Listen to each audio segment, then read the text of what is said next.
Hey, it is episode 2 of Just Slay. Welcome. I'm so happy to have you again. It is always an honor to be able to do these one-on-ones with y'all. Today is going to be kind of fun. We're not going to make it too deep. Last time we were a little deep. We were talking about, the emotional aspect, the physical aspect of style. Today we're going to talk about this is not standard. This is not statistics. This is Tiffany's fashion pet peeves. Where I cringe when I see it. Because it's like, come on, y'all. And I see it so much. So I wanted to talk about it because I feel like the more that I'm able to share and help someone, the better you'll look in your mirror and say, that don't work. I need to change that up. Tiffany just said that. So again, I need some slayers. I want you to be a part of my slayer world. And so I need you to follow, subscribe, and like. Oh, and also share, because this is going to be a fun one. So, fashion pet peeves. The first one, have y'all ever seen people wear too big shoes? It's like there's like this huge gap, or they put the shoes on and their feet slide all the way to the top. And there's this huge gap in the back of the shoe. Oh my God. It's such a huge pet peeve of mine that sometimes women more than men, but women sometimes like to buy shoes that are too big. And I don't want to say that it's weird, even though I feel like it is, but it's just different. Because the first thing that I think is possible is you could slip and fall. You can hurt yourself. So a lot of times being able to walk around and you're going to flip, your foot can be raised when you're walking. If you are an animated person like myself, walking fast or doing a lot of twists and turns when you're walking in your heels, you could probably come up out of the shoe. And so there are a couple things that I just wanted to kind of talk about or bring up, because I know that sometimes women don't like for their shoes to feel tight. That's one thing. They don't like it to when their feet feel like they're all the way like balled up at the tip and the ball of the shoe. And then there are some times where women do it for width purposes. There are all types of avenues to help with that, where you don't have to buy a larger shoe. There are several different ways. And there are some little tidbits that you can do at home. I've had to do it where a shoe was really, really narrow. And if you take a plastic bag, you fill it up with water, and you stuff it in that heel, and you put it in the freezer, the ice freezing in the shoe helps the leather and the shoe to expand. So a shoe that felt or fitted more narrow can now be stretched, and you didn't have to buy a larger size. You didn't have to get a wide width. It actually, the freezing water helps the shoe to expand. So write that down. Take that little tidbit. If you're one of those ones that says, Tiff, I do like to feel like my feet not real snug in the shoe. I like to have my toes to have some room. If you're one of those people, use this tool. It is so, so helpful. I've had to do it. I tell clients to do it, because sometimes nowadays shoes aren't always the most comfortable. So we got to improvise and we got to make adjustments, because we want to feel comfortable in what we are wearing. And we all know when your feet hurt, my God, it's a whole different situation when your feet hurt. So it's a terrible feeling when you start off with your feet hurting compared to going all day and your feet hurt. So one more time, take the ice, take a Ziploc bag, put water in the Ziploc bag, put it in the shoe, take that shoe with the water in the Ziploc bag and put it in the freezer and allow that water to help expand and stretch your shoe. Okay? So write that down. Take that tidbit. Remember, Just Slay, on Just Slay, you heard it here. If you had never heard it before, you heard it today here on this episode. To please, ladies, I don't want y'all to trip and fall. I think that's the thing for me. It's just like, I've seen it. And it's like, y'all really sometimes wear too big shoes. And it is like, please don't fall. Because a lot of times if we fall, the ankles, toes, and we as women like shoes. We like to put our heels on. And I don't want y'all to not be able to wear y'all heels. So I think that that's one tidbit that may help you to keep your shoes on, always wear your heels, but to still feel comfortable when it's a little tight. So you won't have to wear too big shoes.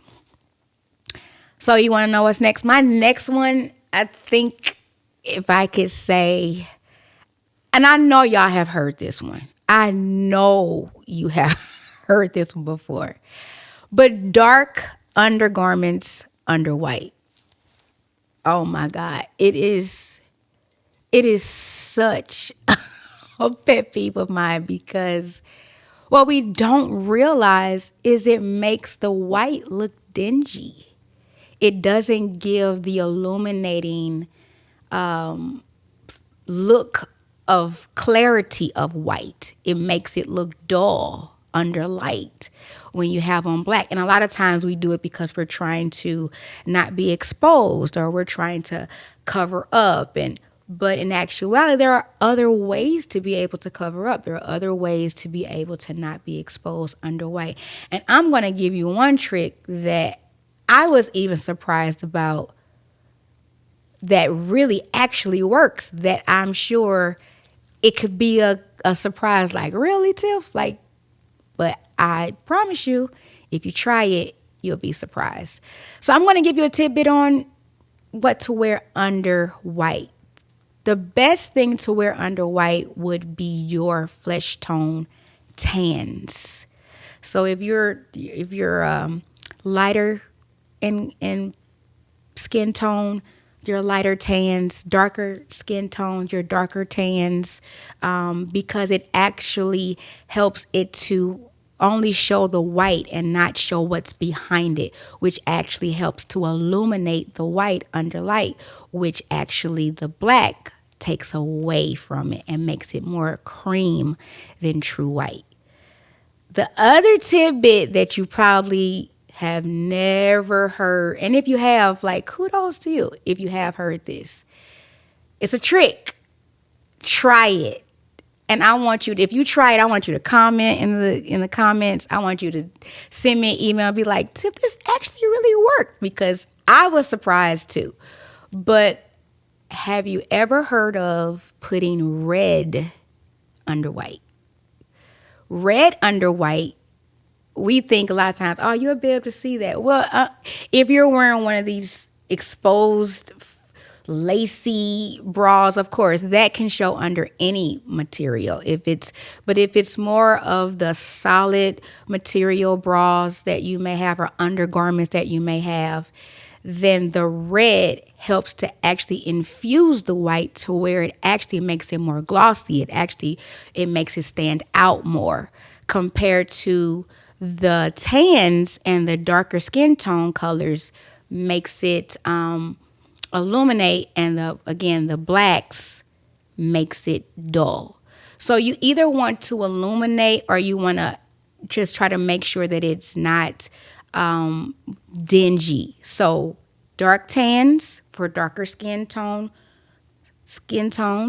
light tans for lighter skin tones, or you can try the red. And again, it's going to surprise you. Don't get nervous. You're going to be like, I don't know about that. I ain't never heard of that.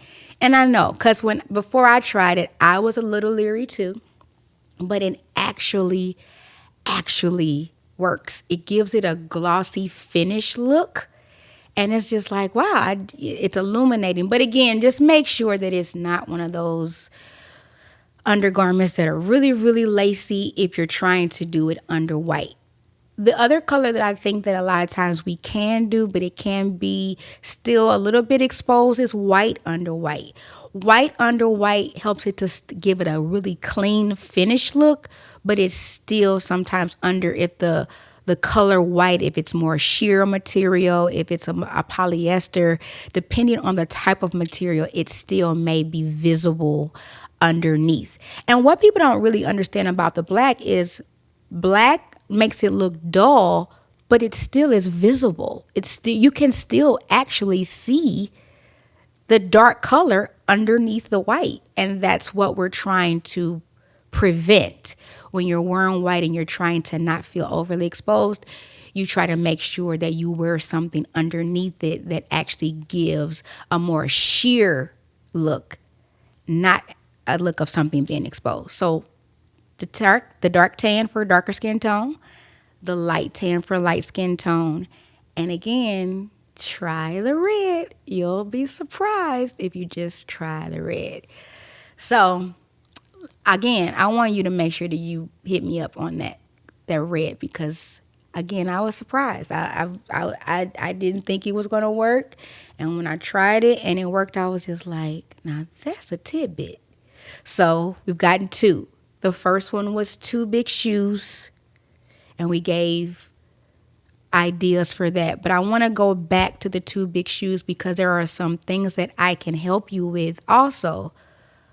Toe strap protectors. There are items that you can purchase on Amazon. I believe TikTok sells them because TikTok is now sells everything. But there are areas where you can tighten the foot pedal strap for when you have a strap and you don't want your foot to slide down. You can use the foot pedal strap, and then the don't slip ball point, where it helps for your foot to stay stationary in the shoe. Those are other areas besides the ice stretching the shoe. You can also use those things, and they sell them CVS, Walmart, shoe stores, all of that. So try that. It was a toe strap protector, foot pedal strap, and the don't slip ball point. So those are things that you have to purchase. The ice Ziploc bag is something that you can do at home without having to purchase anything. My last one and my all-time favorite is learning your body shape.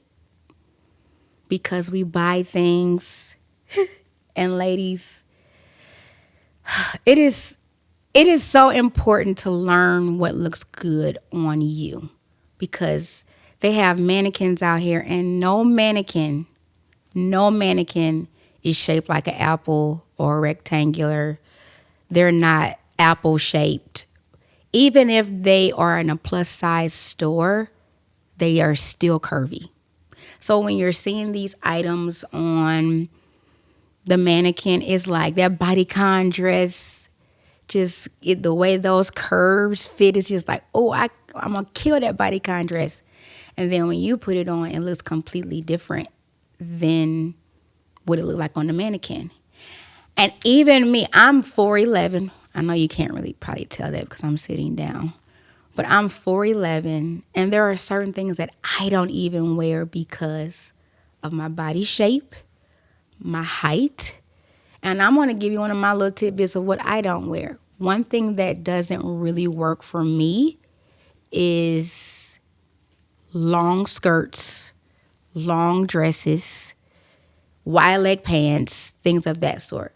The long dresses don't work because it does not help my shape. It actually makes me look larger.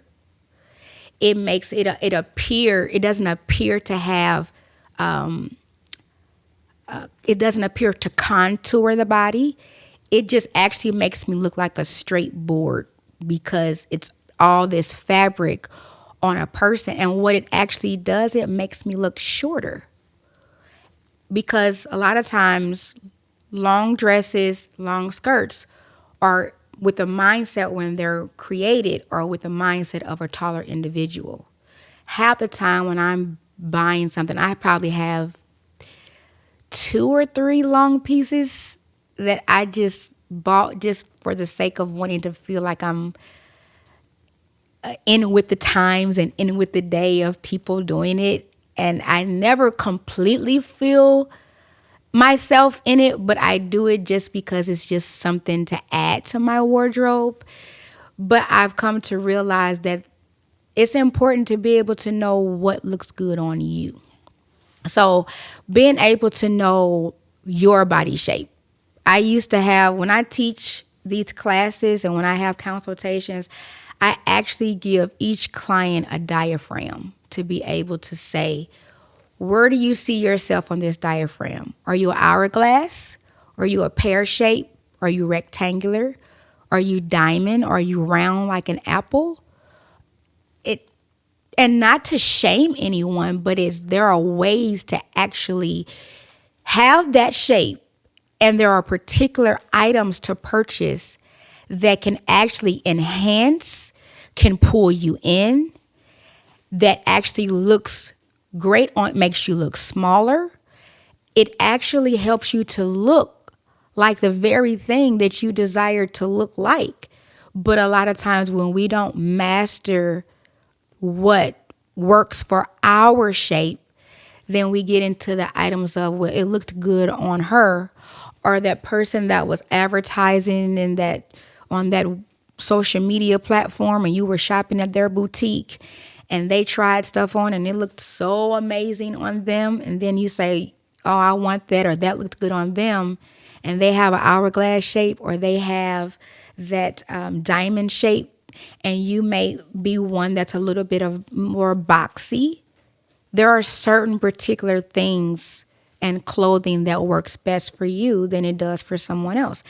And I actually teach, I would love, if you want to do a one-on-one, please reach out to me. I would love to be able to do a one-on-one with you to kind of really stretch and help you to really see what that looks like and how to pull that out of you. I've worked with several people to actually help them to see the importance of that and to see the difference from them wearing one particular style clothing and the style clothing that works with their body shape, and how it actually makes them feel better, look better, and see themselves better in their clothes.